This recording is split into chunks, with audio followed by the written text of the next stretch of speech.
Bismillahirrahmanirrahim. Assalamualaikum warahmatullahi wabarakatuh. Mohon izin, di sini saya akan menjelaskan resume agenda 3 tentang manajemen ASN dan Smart ASN.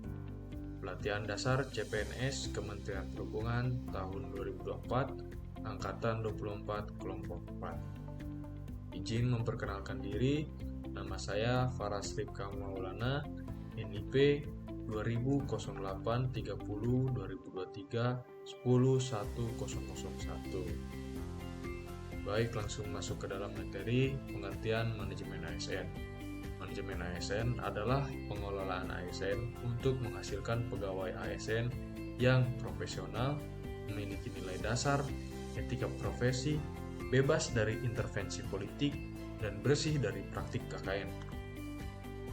Kedudukan ASN berdasarkan Undang-Undang Nomor 5 Tahun 2014. Kedudukan ASN dibagi menjadi dua. Yang pertama, pegawai negeri sipil atau yang disingkat sebagai PNS. PNS merupakan warga negara Indonesia yang memenuhi syarat tertentu, diangkat sebagai pegawai ASN secara tetap oleh pejabat pembina kepegawaian untuk menduduki jabatan pemerintahan dan memiliki nomor induk pegawai secara nasional. Kemudian yang kedua ada P3K atau pegawai pemerintah dengan perjanjian kerja.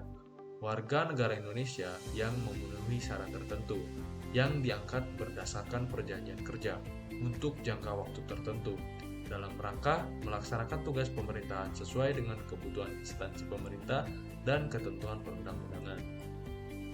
Selanjutnya, fungsi dan tugas ASN. Yang pertama, pelaksana kebijakan publik. Melaksanakan kebijakan yang dibuat oleh pejabat pembina kepegawaian sesuai dengan ketentuan peraturan perundang-undangan. Yang kedua, pelayan publik. Memberikan pelayanan publik yang profesional dan berkualitas. Dan yang ketiga, perekat dan pemersatu bangsa. Mempererat persatuan dan kesatuan negara Kesatuan Republik Indonesia.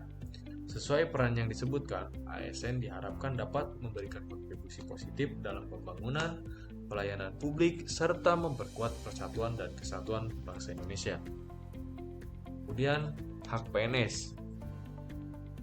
Berdasarkan pasal 21 Undang-Undang Nomor 5 Tahun 2014, hak PNS itu ada 5. Yang pertama, gaji, tunjangan, dan fasilitas.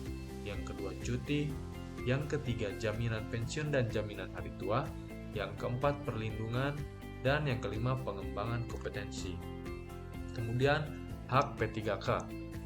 Berdasarkan pasal 22 Undang-Undang Nomor 5 Tahun 2014, hak P3K yang pertama, gaji, tunjangan. Yang kedua, cuti. Yang ketiga, perlindungan. Dan yang keempat, pengembangan kompetensi. Selanjutnya, kewajiban aparatur sipil negara. Yang pertama, setia dan taat pada Pancasila, Undang-Undang Negara Republik Indonesia tahun 1945, dan Negara Kesatuan Republik Indonesia. Yang kedua, menjaga persatuan dan kesatuan bangsa. Yang ketiga, melaksanakan kebijakan yang dirumuskan pejabat pemerintah yang berwenang. Yang keempat, mentaati peraturan perundang-undangan. Kelima, melaksanakan tugas kedinasan dengan penuh pengabdian, kejujuran, kesadaran, dan tanggung jawab. Yang keenam, menunjukkan integritas dan keteladanan dalam sikap, perilaku, ucapan, dan tindakan kepada setiap orang, baik di dalam maupun di luar kedinasan.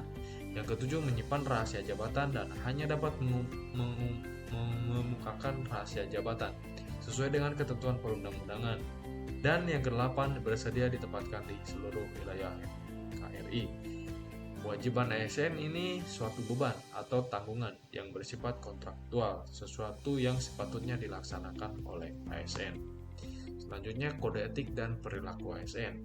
Berdasarkan Undang-Undang Nomor 5 Tahun 2014, kode etik dan perilaku ASN itu ada 12 poin. Yang pertama, melaksanakan tugasnya dengan jujur, bertanggung jawab, dan berintegritas tinggi. Yang kedua, melaksanakan tugasnya dengan cermat dan disiplin. Yang ketiga, melayani dengan sikap hormat, sopan, dan tanpa tekanan. Yang keempat, melaksanakan tugasnya sesuai dengan ketentuan peraturan perundang-undangan. Yang kelima, melaksanakan tugasnya sesuai dengan perintah atasan atau sejauh tidak bertentangan dengan ketentuan peraturan perundang-undangan dan etika pemerintahan. Yang keenam, menjaga kerahasiaan yang menyangkut kebijakan negara. Kemudian yang ketujuh, menggunakan kekayaan dan barang milik negara secara bertanggung jawab, efektif, dan efisien. Yang kedelapan, menjaga agar tidak terjadi konflik kepentingan dalam melaksanakan tugasnya. Yang kesembilan, memberikan informasi secara benar dan tidak menyesatkan kepada pihak lain yang memerlukan informasi terkait kepentingan kedinasan. Yang kesepuluh, tidak menyalahgunakan informasi intern negara, tugas, status, kekuasaan, dan jabatannya untuk mendapat atau mencari keuntungan atau manfaat bagi diri sendiri atau untuk orang lain. Yang ke-11, memegang teguh nilai dasar ASN dan selalu menjaga reputasi dan integritas ASN. Dan yang terakhir, 12, melaksanakan ketentuan perundang-undangan mengenai disiplin pegawai ASN. Selanjutnya kita masuk ke materi Smart ASN. Apa sih Smart ASN? Smart ASN adalah inovasi dalam manajemen ASN yang dirancang oleh Presiden untuk meningkatkan efisiensi birokrasi. Program ini bertujuan untuk memodernisasi birokrasi dengan memperkenalkan berbagai teknologi dan praktik terbaik dalam manajemen ASN, sehingga memungkinkan pemerintah untuk lebih responsif terhadap kebutuhan masyarakat dan mengoptimalkan penggunaan sumber daya yang tersedia. Di dalam Smart ASN ini terdapat literasi digital. Literasi digital dalam Smart ASN merujuk pada kemampuan menggunakan teknologi informasi dengan efektif dalam pekerjaan ASN. Ini termasuk pemahaman tentang perangkat lunak, aplikasi, dan data digital, serta kesadaran akan keamanan dan privasi. Dengan literasi digital yang baik, ASN dapat lebih efisien dan berkontribusi pada perbaikan layanan publik. Adapun 4 kompetensi literasi digital, yaitu digital skills, digital culture, digital ethics, dan digital safety. Saya akan menjelaskan 4 kompetensi literasi digital tersebut.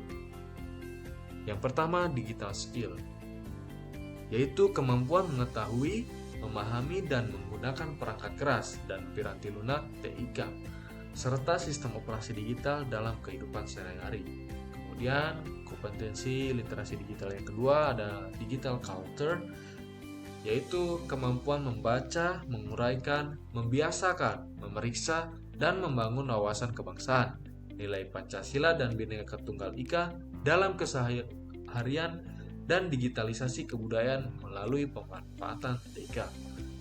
Yang ketiga, digital ethics, kemampuan menyadari, mencontohkan, menyesuaikan diri, merasionalkan, mempertimbangkan, dan mengembangkan tata kelola etika digital dalam kehidupan sehari-hari. Dan yang terakhir, yang keempat, digital safety, kemampuan mengenali, mempolakan, menerapkan, menganalisis, menimbang, dan meningkatkan kesadaran perlindungan data pribadi dan keamanan digital dalam kehidupan sehari-hari.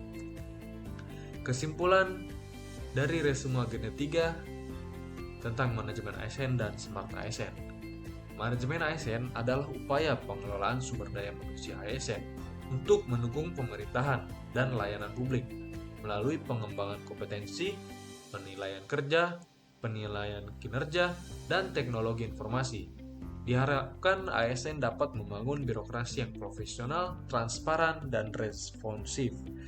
Smart ASN merupakan inisiatif untuk memodernisasi manajemen ASN melalui penggunaan teknologi informasi dan komunikasi guna meningkatkan efisiensi, transparansi, dan kualitas layanan publik.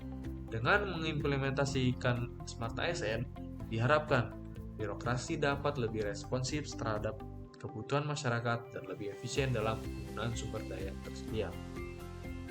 Sekian dan terima kasih penjelasan dari saya mengenai resume agenda 3 tentang manajemen ASN dan Smart ASN. Saya pribadi meminta maaf apabila terdapat kesalahan baik dalam penyusunan dan perkataan saya. Saya tutup, sekian. Wassalamualaikum warahmatullahi wabarakatuh.